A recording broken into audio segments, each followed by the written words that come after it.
வணக்கம். இளங்கதிர் காலை செய்திகளுக்காக வர்ணியா, கௌரி விஸ்வநாதன். முதலில் தலைப்புச் செய்திகள்.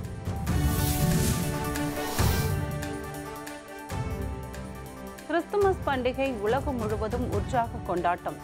நள்ளிரவு முதலே பேராலயங்களில் சிறப்பு வழிபாடு.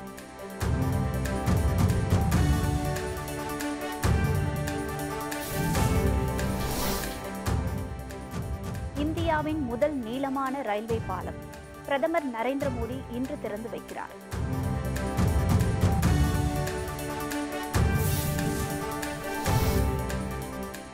மூன்றாவது அணி அமைக்க தீவிர முயற்சி. சந்திரசேகர ராவ், மம்தா பானர்ஜி சந்திப்பு.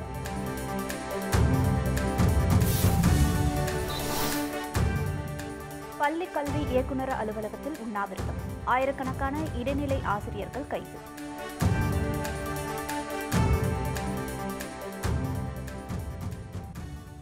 உலகம் முழுவதும் கிறிஸ்துமஸ் பண்டிகை கேக் வெட்டியும் சிறப்பு வழிபாடுகளுடனும் கோலாகலமாக கொண்டாடப்பட்டு வருகிறது.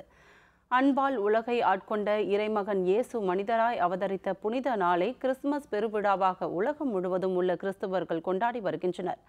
மாட்டுத் தொழுவத்தில் பிறந்த இயேசு கிறிஸ்துவை கொண்டாடும் விதமாக கிறிஸ்துவர்கள் தங்கள் வீடுகளில் மாட்டுத் தொழுவத்தைப் போல வைக்கோல் பொருட்கள், பொம்மைகளை கொண்டு குடில் அமைத்தும் விண்மீன்களுக்கு அடையாளமாக காகிதத்திலான விண்மீன்களை வண்ண விளக்குகளால் அலங்கரித்துள்ளனர். கிறிஸ்துமஸ் பண்டிகையை ஒட்டி நள்ளிரவு முதலே கிறிஸ்துவர்கள் அனைவரும் புத்தாடை அணிந்து பேராலயங்களில் சென்று சிறப்பு வழிபாடு நடத்தினர். கிறிஸ்துமஸ் பண்டிகையை கேக் வெட்டி கொண்டாடி வருகின்றனர். சென்னை சாந்தம் பேராலயம், பெசநகர் புனித வேளாங்கண்ணி பேராலயத்தில் நள்ளிரவு 12 மணிக்கு கேக் வெட்டி சிறப்பு பிரார்த்தனை நடைபெற்றது. அதனைத் தொடர்ந்து நடைபெற்ற சிறப்பு கூட்டு திருப்பலியில் சென்னை மட்டுமின்றி வெளி மாநிலங்கள் மற்றும் வெளிநாடுகளில் இருந்தும் ஏராளமானோர் கலந்து கொண்டனர். நாங்கள் எல்லாருமே வேண்டிக்கிறோம், இந்த மாதிரி இந்த வருஷம் ஒரு நல்ல வருஷமாக அமையணும். அதுவும் இல்லாமல் எல்லாருமே சந்தோஷமாக உயிரோட ரொம்ப வருஷத்துக்கு வாழணும். ஸோ போன வருஷம் இந்த சைக்ளோன், கஜா புயல் அதில் வந்து எல்லாத்தையும் ரொம்ப பாதிச்சிருச்சு. ஸோ இந்த வருஷம் நல்லபடியாக அமையணும். ஸோ எல்லாத்தையும் நாங்கள் ஆண்டவன்கிட்ட பிரார்த்திக்கிறோம். நாங்கள் எப்போவுமே சாந்தம் சர்ச்சுக்கு தான் வருவோம். அதே மாதிரி தான் இன்றைக்கி வந்திருக்கோம். இன்றைக்கி செலிப்ரேட் பண்ணணும்னு நல்ல ஒரு இதுவோடு தான், அதேமாதிரி ப்ரே பண்ணணும். இந்த வருஷம் வந்து நாங்கள் கேக் வெட்டி ஃப்ரெண்ட்ஸ் எல்லாம் கூப்பிட்டு வீட்டில் வச்சு செலிப்ரேட் பண்ணலாம் இருக்கோம். நாங்கள் பண்ணுறோம். இன்றைக்கி வந்து ப்ரே பண்ணுறதுக்காக வரும். கிறிஸ்து பிறந்த நாளை கொண்டாடுறதுக்காக நாங்கள் எங்கள் சாந்தம் பேராலயத்துக்கு வந்திருக்கோம். இங்கே அந்த பிறந்த அந்த டைமுக்கு நாங்கள் கரெக்டாக எங்கள் தேவாலயத்தில் இருந்து ப்ரேயர் பண்ணுறதுனால எங்களுக்கு ஒரு புத்துணர்ச்சி கிடைக்கும்.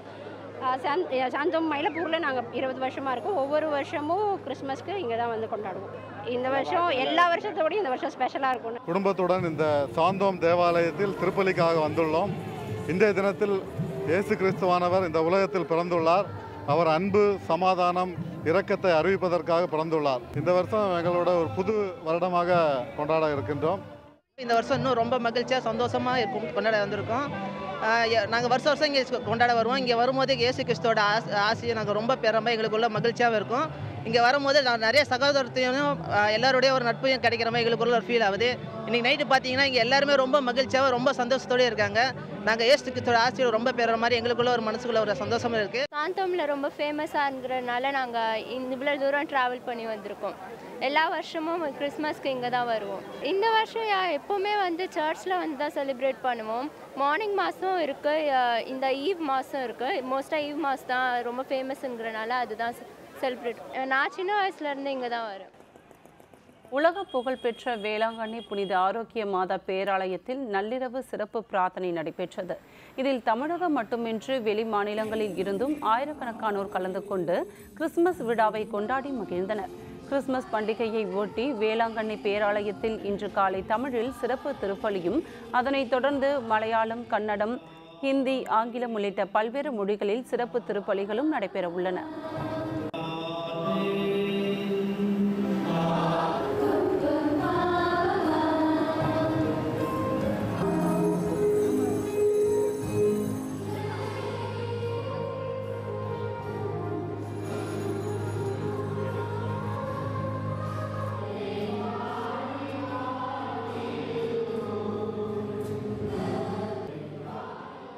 உலகம் முழுவதும் கிறிஸ்தவர்கள் கிறிஸ்மஸ் பெருவிழாவை கொண்டாடி மகிழ்கின்றார்கள். இந்த கிறிஸ்மஸ் பெருவிழாவானது கடவுளுடைய பேரன்பை எடுத்துரைக்கின்ற ஒரு விழா. குழந்தை இயேசு நம்மோடு இருக்கிறார் நமக்காக இருக்கிறார் என்ற நம்பிக்கையை கொடுக்கின்ற விழாதான் இந்த கிறிஸ்மஸ் விழா. எல்லா நிலைகளிலும் வாழ்வில் நம்பிக்கை கொண்டு வாழ உங்கள் அனைவருக்கும் கிறிஸ்மஸ் பெருநாளின் வாழ்த்துக்களை அன்போடு தெரிவித்துக் கொள்கின்றேன். கிறிஸ்துமஸ் பண்டிகையை வட மாநிலங்களில் உள்ள கிறிஸ்துவர்களும் சிறப்பாக கொண்டாடி வருகின்றனர். தில்லி, மும்பை, பெங்களூரு, கொல்கத்தா, கோவா உள்ளிட்ட பல்வேறு இடங்களில் உள்ள பேராலயங்களில் நள்ளிரவு முதலே சிறப்பு பிரார்த்தனைகள் நடைபெற்றன. இதில் ஆயிரக்கணக்கானோர் பங்கேற்று கேக் வெட்டி கிறிஸ்துமஸ் பண்டிகையை உற்சாகமாக கொண்டாடினர்.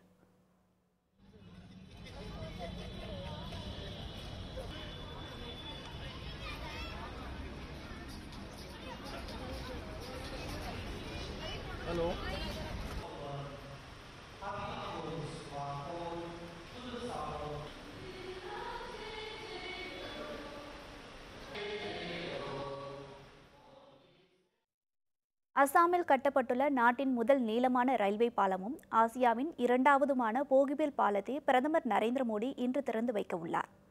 வாஜ்பாயின் பிரதமராக இருந்தபோது கடந்த 2002ஆம் ஆண்டு போகிபில் பாலத்தின் கட்டுமான பணிகள் ஆரம்பிக்கப்பட்டன. பிரம்மபுத்திரா நதியின் மேலே கட்டப்பட்டுள்ள போகிபில் பாலம் 5 கிலோமீட்டர் தூரம் கொண்டதாகும். போகிபில் பாலம் வாகனங்கள் மற்றும் ரயில்கள் செல்லும் வகையில் 2 அடுக்காக கட்டப்பட்டுள்ளது. இந்த பாலம் நாட்டில் ஆறுகள் மேல் செல்லும் 4வது பெரிய பாலமாகும். கடந்த 3ஆம் தேதி இந்த பாலத்தில் சரக்கு ரயில் சோதனை ஓட்டம் நடத்தப்பட்டது. இந்நிலையில் போகிபில் பாலத்தை பிரதமர் மோடி இன்று திறந்து வைக்கிறார். 5,920 கோடி ரூபாய் மதிப்பீட்டில் அமைக்கப்பட்டுள்ள போகிபில் பாலம் இந்தியாவின் உள்கட்டமைப்பை மேம்படுத்துவதற்கான திட்டங்களில் ஒன்றாக பார்க்கப்படுகிறது. பாஜக மற்றும் காங்கிரசுக்கு மாற்றாக வலுவான கூட்டணி அமைக்கும் முயற்சியில் ஈடுபட்டுள்ள தெலுங்கானா முதல்வர் சந்திரசேகர ராவ் மேற்கு வங்க முதல்வர் மமதா பானர்ஜியை சந்தித்து பேசினார்.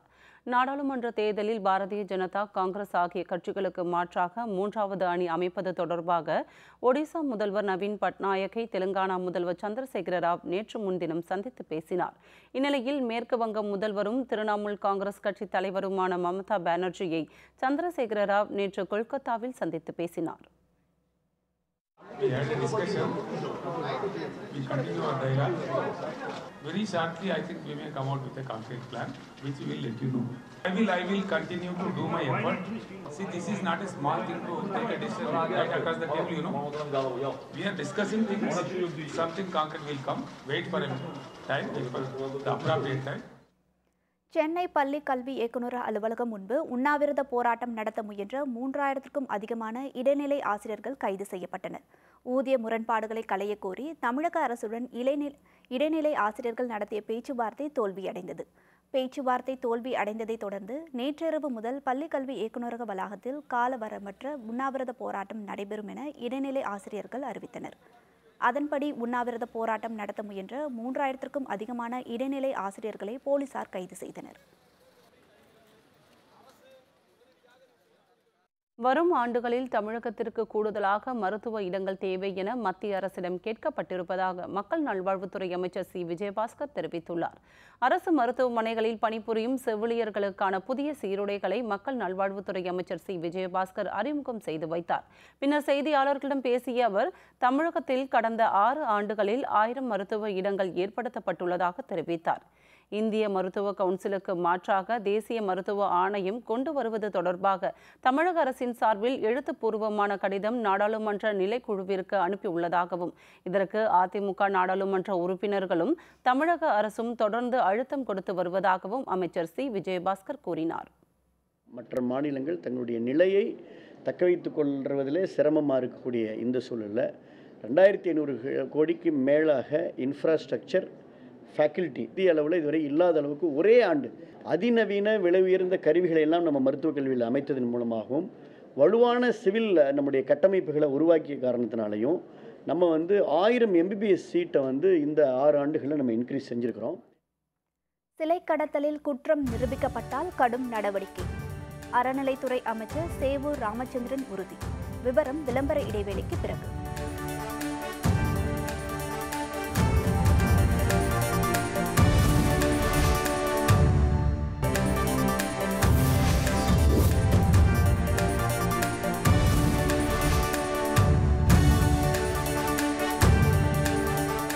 செய்திகள் தொடர்கின்றன. சிலைகள் கடத்தல் விவகாரத்தில் விசாரணையில் இருப்பவர்களின் குற்றம் நிரூபிக்கப்பட்டால் அவர்கள் மீது கடுமையான நடவடிக்கை எடுக்கப்படும் என இந்து சமய அறநிலையத்துறை அமைச்சர் சேவூர் ராமச்சந்திரன் தெரிவித்துள்ளார். சென்னை நுங்கம்பாக்கத்தில் உள்ள இந்து சமய அறநிலையத்துறை ஆணையரக அலுவலகத்தில் செய்தியாளர்களிடம் பேசிய அவர், தமிழகத்தில் உள்ள அனைத்து பெரிய கோவில்களிலும் சிசிடிவி கேமரா உள்ளிட்ட கருவிகள் மூலம் சிலைகள் பாதுகாக்கப்படுவதாக தெரிவித்தார். உயர்நீதிமன்ற உத்தரவுப்படி 3000 சிலை பாதுகாப்பு மையங்கள் அமைக்க அனுமதி வழங்கப்பட்டுள்ளதாகவும் அடுத்த 6 மாதத்திற்குள் இதற்கான பணிகள் நிறைவடையும் எனவும் அமைச்சர் சேவூர் ராமச்சந்திரன் கூறினார். ஏற்கனவே சிலை பாதுகாப்பு மையம் கடந்த காலங்களில் கட்டப்பட்டு அது பாதுகாப்பு மையமாக செயல்பட தொடங்கியுள்ளது. மேலும் தற்போது உயர்நீதிமன்ற வழிகாட்டுதல் பிரகாரம் 3000 சிலை பாதுகாப்பு மையம் அமைப்பதற்கு அனுமதி அளிக்கப்பட்டு இன்னும் 6 மாத காலத்தில் அந்த பணிகள் தொடங்கப்படும். முதல் கட்டமாக முக்கியமான திருக்கோவிலில் கோயில் உள் வளாகத்திலே அந்த பாதுகாப்பு மையம் அமைக்கும். தமிழக சட்டப்பேரவை எதிர்க்கட்சியான திமுக எதிரி கட்சி போல் செயல்படுவதாக செய்தி மற்றும் விளம்பரத்துறை அமைச்சர் கடம்பூர் ராஜு விமர்சனம் செய்துள்ளார். வேலூரில் 201வது அரசு பொருட்காட்சியை அமைச்சர் கடம்பூர் ராஜு தொடங்கி வைத்து 537 பயனாளிகளுக்கு சுமார் 2 கோடி ரூபாய் மதிப்பிலான அரசின் நலத்திட்ட உதவிகளை வழங்கினார். பின்னர் செய்தியாளர்களிடம் பேசிய அவர், எதிர்க்கட்சி என்பது நாணயத்தின் 2 பக்கங்களைப் போல் செயல்பட வேண்டும் என தெரிவித்தார். தொலைக்காட்சிகளுக்கான ட்ராய் கட்டணம் உயர்த்தப்பட்டாலும் தமிழகத்தில் கேபிள் கட்டணம் உயர்த்தப்படாது என குறிப்பிட்டார். கட்டண உயர்வு குறித்து மத்திய அரசிடம் முறையிடப்படும் எனவும் அமைச்சர் கடம்பூர் ராஜு கூறினார். எதிர்க்கட்சிகளுக்கு வேறு வேலை கிடையாது, அரசை விமர்சனம் செய்வதுதான். ஆனால் பேரறிஞர் அண்ணா அவர்கள் சொன்னார்கள், எதிர்க்கட்சி என்பது நாணயத்தினுடைய ஆளுங்கட்சி, எதிர்க்கட்சி என்பது ஒரு நாணயத்தினுடைய 2 பக்கம் போல என்று சொன்னார்கள். ஆனால் அண்ணாவின் வழியிலே வந்தவர்கள் என்று சொல்லுகின்றவர்கள் அந்த எதிர்க்கட்சி என்ற அந்தஸ்தை, எதிர்க்கட்சி என்ற சாணத்தை அவர் உரிய முறையில் செயல்படாமல் வெறும் எதிர்க்கட்சியாக செயல்பட்டு வருகின்றார்களே தவிர எதிர்க்கட்சி என்ற அந்தஸ்தில் அவர் செயல்படவில்லை என்பது தெரியுது. அதிமுக கூட்டணி அமைத்தால் அது தமிழர்களின் நலனுக்கான கூட்டணியாகவே அமையும் என மீன்வளத்துறை அமைச்சர் ஜெயக்குமார் தெரிவித்துள்ளார். சென்னை ராயபுரத்தில் செய்தியாளர்களிடம் பேசிய அவர், இலங்கை முள்ளிவாய்க்காலில் 1.5 லட்சம் தமிழர்கள் கொல்லப்பட்டதற்கு திமுக காங்கிரஸ் கூட்டணிதான் காரணம் என குற்றம் சாட்டினார். தேர்தல் கூட்டணி குறித்து கட்சி தலைமைதான் முடிவு செய்யும் என்றும், யாருடன் கூட்டணி அமைத்தாலும் அது மக்களின் நலனுக்கான வெள்ளை கூட்டணியாகவே இருக்கும் என்றும் அவர் குறிப்பிட்டார். தினகரனின் டோக்கன் அரசியல் இனி எடுபடாது என்று தெரிவித்த அமைச்சர் ஜெயக்குமார், சசிகலா குடும்பத்தை தவிர வேறு யார் வந்தாலும் அதிமுக ஏற்றுக்கொள்ளும் எனவும் கூறினார். கட்சி இணைப்பு என்ற பேச்சுக்கே இடமில்லை என்றும் அவர் திட்டவட்டமாக தெரிவித்தார். பல விஷயங்கள் அது விவாதிக்கப்பட்டு முடிவெடுக்கப்பட்டது. ஆனால் அமைச்சரவை கூட்டத்தில் எடுக்கப்பட்ட முடிவு அது ரகசியமானது, அது வெளிப்படுத்த முடியாது. அதாவது நம்ம உறுதியே எடுக்கணும் இல்லையா, ரகசிய காப்புமானம். அதனால் அந்த அடிப்படையில் எடுக்கப்பட்ட முடிவுகள்லாம் தமிழ்நாட்டினுடைய நலன் கருதி எடுக்கப்பட்ட முடிவுகள். எனவே அதில் எல்லாமே அடங்கும், புரிஞ்சுப்பீங்க. கிறிஸ்துமஸ் பண்டிகை ஒட்டி கன்னியாகுமரியில் உள்ள பிரசித்தி பெற்ற புனித சவேரிய பேராலயத்தில் நள்ளிரவில் நடைபெற்ற சிறப்பு பிரார்த்தனையில் ஆயிரக்கணக்கானோர் கலந்து கொண்டனர். இயேசு கிறிஸ்து பிறப்பு அறிவிக்கும் விதமாக குழந்தை இயேசுவின் திருவுருவம் பேராலயத்தில் அமைக்கப்பட்டிருந்த குடிலில் வைக்கப்பட்டிருந்தது. சிறப்பு திருப்பலி மற்றும் சிறப்பு பிரார்த்தனையில் புத்தாடைகள் அணிந்து பெண்கள், குழந்தைகள் உட்பட ஆயிரக்கணக்கானோர் கலந்து கொண்டனர். இதனிடையே மீனவர்கள் கடலுக்கு சென்று விசைப்படகில் உறவினர்களுடன் கேக் வெட்டி கிறிஸ்துமஸ் பண்டிகையை உற்சாகமாக கொண்டாடி மகிழ்ந்தனர். கடவுள் இந்த உலகை இன்னும் அன்பு செய்கிறார். அதன் அடையாளமே அவர் தன்னுடைய திருமகனை ஒரு குழந்தையாக இந்த உலகில் அனுப்பியுள்ளார். அவருடைய அன்பு வழியிலும் அமைதி வழியிலும் நாம் நடக்கின்ற பொழுது நாம் அனைவரும் சகோதர சகோதரிகளாக ஏற்றத்தாழ்வுகளை கடந்து சாதி, இனம், மனம், நாடு என்கின்ற எல்லைகளை கடந்து நாம் ஒருமித்து அவருடைய பிள்ளைகளாக வாழ்கிறோம் என்பதே இந்த கிறிஸ்து பிறப்பு பெருவிழா நமக்கு விடுக்கின்ற செய்தியாக இருக்கிறது. இதனிடையே சேலத்தில் உள்ள பேராலயங்களில் நள்ளிரவில் நடைபெற்ற பிரார்த்தனைகளில் கஜா புயலால் பாதிக்கப்பட்ட மக்களுக்காக ஏராளமானோர் சிறப்பு வழிபாடு செய்தனர். கிறிஸ்துமஸ் பண்டிகையை ஒட்டி பேராலயங்கள் வண்ண விளக்குகளால் அலங்கரிக்கப்பட்டிருந்தன. கிறிஸ்துமஸ் பண்டிகை ஒட்டி கரூர் மாவட்டத்தில் உள்ள பல்வேறு பேராலயங்களில் நள்ளிரவில் சிறப்பு எழுச்சி விழா நடைபெற்றது. இதில் 1000க்கும் அதிகமானோர் கலந்து கொண்டு சிறப்பு வழிபாடு நடத்தினர்.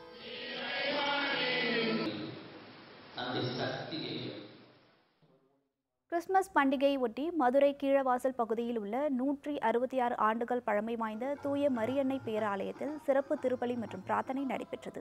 இதில் ஏராளமான கிறிஸ்தவர்கள் கலந்து கொண்டனர்.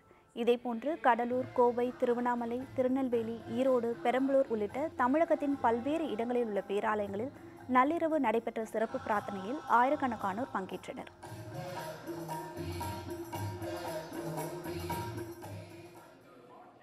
இதனிடையே புதுச்சேரியில் கிறிஸ்துமஸ் பண்டிகையை ஒட்டி பேராலயங்களில் சிறப்பு திருப்பலி மற்றும் பிரார்த்தனை நடைபெற்றது. இதில் வெளி மாநிலங்கள் மட்டுமின்றி வெளிநாடுகளில் இருந்தும் ஏராளமான சுற்றுலா பயணிகள் கலந்து கொண்டு பிரார்த்தனையில் ஈடுபட்டனர்.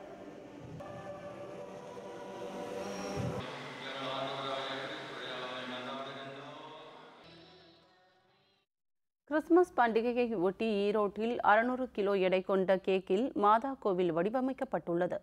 ஈரோட்டில் உள்ள கேக் தயாரிப்பு நிறுவனம் கிறிஸ்துமஸ் பண்டிகையை முன்னிட்டு கடந்த 5 ஆண்டுகளாக பல்வேறு வகையான கண்காட்சி கேக்குகளை தயாரித்து பார்வையாளர்களை ஈர்த்து வருகிறது. இந்த ஆண்டு நாகர்கோவிலில் உள்ள மாதா கோயிலை 600 கிலோ எடை கொண்ட கேக்கை தயாரித்து பார்வைக்கு வைத்துள்ளது. குறைவான இனிப்பு பொருட்கள், பல்வேறு வண்ண கிரீம்களை கொண்டு 14 அடி நீளமும் 10 அடி அகலமும் கொண்டதாக இந்த கேக் தயாரிக்கப்பட்டுள்ளது. சுமார் 6 அடி உயரம் கொண்ட இந்த கேக்கில் மாதாவின் திருவுருவம், கோபுரங்கள் உள்ளிட்டவை மிக தத்ரூபமாக உள்ளன. வரும் ஜனவரி 3ஆம் தேதி வரை பார்வைக்கு வைக்கப்படும் கேக் பின்னர் ஆதரவற்ற குழந்தைகள் மற்றும் முதியோர் இல்லங்களுக்கு அன்பளிப்பாக வழங்கப்பட உள்ளது. இந்த வருஷம் அன்னை வேளாங்கண்ணி கோயில் வச்சுருக்கிறோம். 600 கிலோ சர்க்கரை எடையுள்ளது. 3 பேர் சேர்ந்து டீம் ஒர்க்காக செஞ்சதுங்க. விற்பனை செய்ய முடியாதுங்க. இது இப்படியே வச்சுருந்துட்டு ஜனவரி 3 நாளுக்கு மேலே எடுக்க வேண்டி வந்ததுன்னா எடுத்துகிட்டு இந்த முதியோர் இல்லம் இவங்களுக்கெல்லாம் கொடுக்கும்போது அவங்க தண்ணியில் காய்ச்சி சுகர் சிறப்பாக பண்ணிக்குவாங்க. பார்த்தவங்க எல்லாருமே வேளாங்கண்ணி கோயில் ரொம்ப நல்லா தத்ரூபமாக வந்திருக்குது, அதே மாதிரி வந்திருக்குது அப்படின்னு ரொம்ப சந்தோஷப்பட்டு அவங்கவுங்க எல்லாம் நின்று ஒரு ஸ்னாப் எடுத்துகிட்டு தான் போகிறாங்க. இனி செய்திகளின் தொகுப்பை காணலாம். சத்தீஸ்கர் சட்டப்பேரவை தேர்தலில் வெற்றி பெற்ற காங்கிரஸ் கட்சி அமைச்சரவை இன்று பதவியேற்க உள்ளது. ராய்ப்பூரில் உள்ள ராஜ்பவனில் நடைபெறும் பதவியேற்பு விழாவில் ஆளுநர் ஆனந்திபென் படேல் அமைச்சர்களுக்கு பதவி பிரமாணம் செய்து வைக்கிறார். தவறான தகவல்களை பரப்புவதை தடுக்கும் வகையில் சமூக வலைதளங்களை கட்டுப்படுத்த சட்ட திருத்தம் கொண்டுவர மத்திய அரசு திட்டமிட்டுள்ளது. ஃபேஸ்புக், ட்விட்டர், வாட்ஸ்அப் போன்ற சமூக வலைதளங்களில் சட்டவிரோதமான மற்றும் பொய்யான தகவல்களை அடையாளம் கண்டறிந்து செயலிழக்க செய்ய தொழில்நுட்ப டூல்களை பயன்படுத்த வேண்டும் என மத்திய அரசு அறிவுறுத்தியுள்ளது. பசு கடத்தல், குழந்தை கடத்தல் தொடர்பாக சமூக வலைதளங்களில் தவறான தகவல்கள் பரப்பப்பட்டு வருவதால் ஆங்காங்கே வன்முறை சம்பவங்கள் நடைபெற்று வருகின்றன. குஜராத் மாநிலம் வதோராவில் உள்ள ONGC நிறுவனத்திற்கு சொந்தமான எண்ணெய் கிணற்றில் தீ விபத்து ஏற்பட்ட சம்பவத்தால் பரபரப்பு ஏற்பட்டது. தகவல் அறிந்து சம்பவ இடத்திற்கு சென்ற தீயணைப்பு துறையினர் நீண்ட நேரம் போராடி தீயை அணைத்தனர். தீ விபத்தில் அதிர்ஷ்டவசமாக உயிர் சேதம் தவிர்க்கப்பட்டது. அயோத்தியில் சர்ச்சைக்குரிய ராமர் கோயில் நிலத்திற்கு உரிமை கோரும் வழக்கின் விசாரணை உச்சநீதிமன்றத்தில் வரும் ஜனவரி 4ஆம் தேதி தொடங்குகிறது. தலைமை நீதிபதி ரஞ்சன் கோகாய், நீதிபதி SK கவுல் ஆகியோரை கொண்ட அமர்வு முன்பு இந்த வழக்கு விசாரணைக்கு வருகிறது. இதனைத் தொடர்ந்து 3 நீதிபதிகள் அடங்கிய அமர்வுக்கு இவ்வழக்கு மாற்றப்படும் என தெரிவிக்கப்பட்டுள்ளது. திருப்பூர் மாவட்டம் காங்கேயத்தில் நியாய விலைக் கடைகளில் தொடர்ந்து நடைபெறும் முறைகேடுகளை கண்டித்து பொதுமக்கள் வட்டாட்சியர் அலுவலகத்தை முற்றுகையிட்டு போராட்டம் நடத்தினர். வடசின்னாரிபாளையம் ஊராட்சிக்கு உட்பட்ட பொன்னங்காலி வாசல் பகுதியில் உள்ள நியாய விலைக் கடை மூலம் சுமார் 600க்கும் மேற்பட்ட குடும்ப அட்டைதாரர்கள் பயன்பெறுகின்றனர். இந்த கடைகளில் பொருட்களின் எடை குறைவு, அதிக விலைக்கு பொருட்கள் விற்பனை என்பன உள்ளிட்ட முறைகேடுகள் நடைபெறுவதாக தொடர்ந்து புகார்கள் எழுந்தன.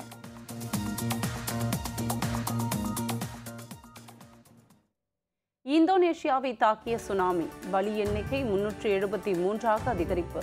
விவரம் விளம்பர இடைவேளைக்கு பிறகு.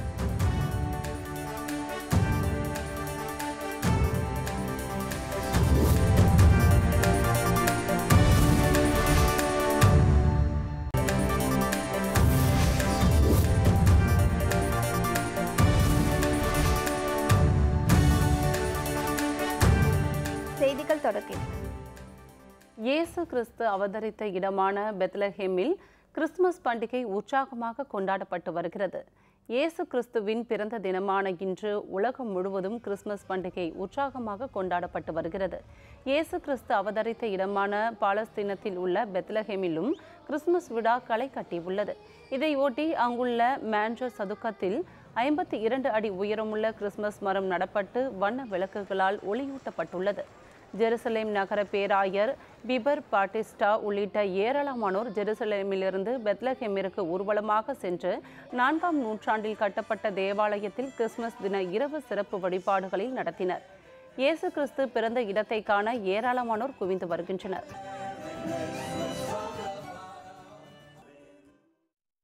உலகம் முழுவதும் வாழும் ஏழை பணக்காரர்களுக்கு இடையான பொருளாதார ஏற்றத்தாழ்வை அகற்ற வேண்டும் என போப் பிரான்சிஸ் தெரிவித்துள்ளார்.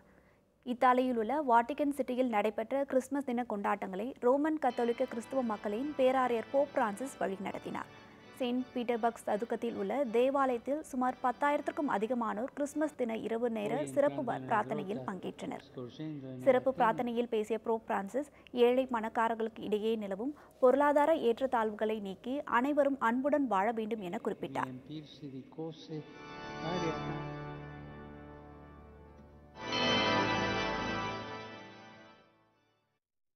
இந்தோனேஷியாவில் எரிமலை வெடித்ததால் உருவான சுனாமியில் சிக்கி உயிரிழந்தோர் எண்ணிக்கை 373ஆக அதிகரித்துள்ளது. இந்தோனேஷியாவின் ஜாவா மற்றும் சுமத்ரா தீவுகளை இணைக்கும் பகுதியான சுந்தா ஸ்ட்ரைட் பகுதியில் உள்ள கரகோட்டா எரிமலை கடந்த ஜூலை மாதம் முதல் நெருப்பு குழம்பை வெளியேற்றி வந்தது. தற்போது கரகோட்டா எரிமலை வெடிக்க துவங்கியுள்ளதை தொடர்ந்து கடலுக்கு அடியில் ரிக்டர் அளவுகோலில் 6.2ஆக நேற்று முன்தினம் அதிகாலை நிலநடுக்கம் ஏற்பட்டது. இதனால் உருவான சுனாமி செராங், சவுத் லம்பாக் உள்ளிட்ட கடலோர பகுதிகளை தாக்கியது. சுனாமியில் சிக்கி உயிரிழந்தவர்களின் எண்ணிக்கை 373ஆக அதிகரித்துள்ளது. 1400 பேர் படுகாயம் அடைந்துள்ளனர். பலரை காணவில்லை என்பதால் பலி எண்ணிக்கை மேலும் உயரும் என அஞ்சப்படுகிறது. மீட்பு பணிகளில் தேசிய பேரிடர் மீட்பு குழுவினர் தீவிரமாக ஈடுபட்டு வருகின்றனர்.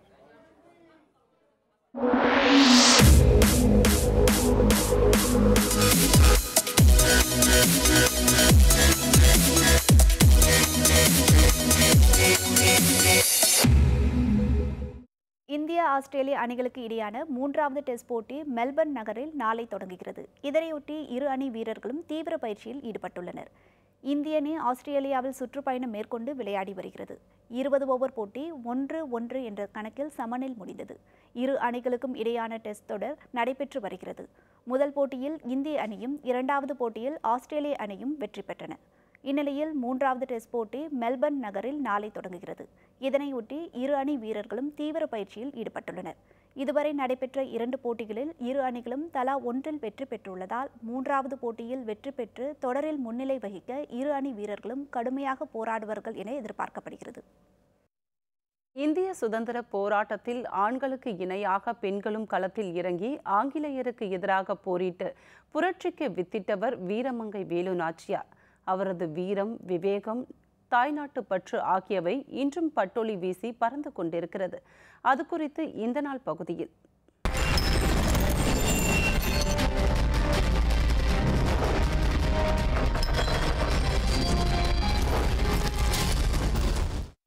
பதினெட்டாம் நூற்றாண்டில் ஆங்கிலேயருக்கு எதிராக நாட்டின் விடுதலைக்காக ஆயுதம் ஏந்தி போராடிய முதல் பெண் வீரமங்கை வேலு நாச்சியார்.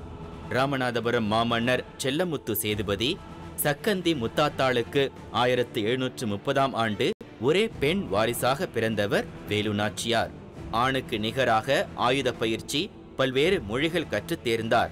1746இல் சிவகங்கை மன்னர் முத்துவடுகநாதர் வேலு நாச்சியாரை மணந்தார். முத்துவடுகநாதர் காளையார் கோவிலில் வழிபாடு செய்து கொண்டிருந்த போது நவாப் படைகள் அவரை தாக்கியதில் அவர் வீர மரணமடைந்தார். கோட்டையை நவாப் படை கைப்பற்றியது. நவாப் படையிடமிருந்து வேலு நாச்சியார் தப்பினார். 1780ஆம் ஆண்டு பெரும் படைகள் திண்டுக்கல்லில் இருந்து சிவகங்கை நோக்கி சென்று கடும் போர் புரிந்து காளையார் கோவிலை மீட்டார். தனது கணவரை படுகொலை செய்த ஜோசப் ஸ்மித்தையும் தளபதி பான் ஜோரையும் தோற்கடித்து தனது 50வது வயதில் எடுத்த சபதத்தை நிறைவேற்றி சிவகங்கையின் அரசியானார். சிவகங்கை கோட்டை மீது பறந்த ஆங்கிலேயரின் கொடி இறக்கப்பட்டது. வேலு நாச்சியாரின் அனுமன் கொடி கம்பீரமாக ஏற்றப்பட்டது. மகள் மற்றும் பேத்தியின் மறைவினால் மனமுடைந்த வேலு நாச்சியார் 1796ஆம் ஆண்டு டிசம்பர் 25ஆம் தேதி மண்ணுலகை விட்டு மறைந்தார். வீரமங்கை வேலு நாச்சியார் மறைந்த தினம் இந்த நாள். மீண்டும் தலைப்புச் செய்திகள். கிறிஸ்துமஸ் பண்டிகை உலகம் முழுவதும் உற்சாக கொண்டாட்டம். நள்ளிரவு முதலே பேராலயங்களில் சிறப்பு வழிபாடு.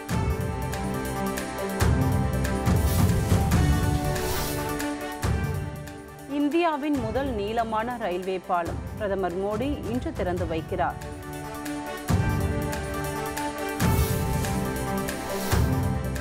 மூன்றாவது அணி அமைக்க தீவிர முயற்சி. சந்திரசேகர ராவ் மம்தா பானர்ஜி சந்திப்பு. பள்ளி கல்வி இயக்குநரக அலுவலகத்தில் உண்ணாவிரதம். ஆயிரக்கணக்கான இடைநிலை ஆசிரியர்கள் கைது.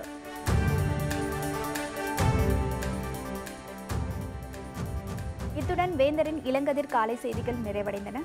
வேந்தர் டிவி செயலியை பதிவிறக்கம் செய்து முக்கிய செய்திகளை நேயர்கள் காணலாம். மீண்டும் பகல் 1:30 மணிக்கு உச்சிவேளை பகல் செய்திகளில் சந்திப்போம். வணக்கம். வணக்கம்.